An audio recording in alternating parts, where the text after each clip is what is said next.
Men qalbim poklanishi uchun istig'for aytmoqchiman, lekin tahoratim borligida esimdan chiqib qolmoqda. Tahoratim yo'qligida ham aytsam bo'laveradimi? Bismillahirrohmanirrohim. Alhamdulillah, vassalatu vassalamu ala sayyidina Rasulillah.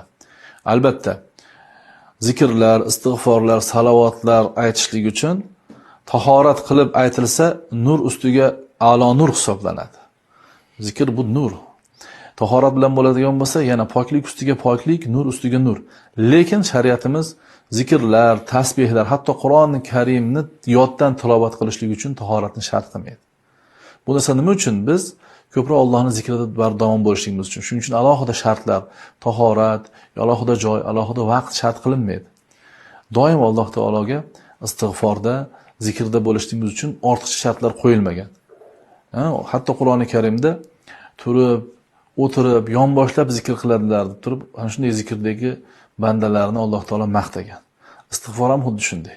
Istig'for aytishlik uchun alohida tahorat yoki makon, vaqt shart qilinmaydi. Qachon bo'lsa istig'forni aytadi, lekin imkoni bo'lsa, yo'q tahorat qilib aytadigan bo'lsa istig'forni ham, salovatni ham, zikrlarni ham bu aytganimizdek nur ustiga nur hisoblanadi. Vallohu a'lam.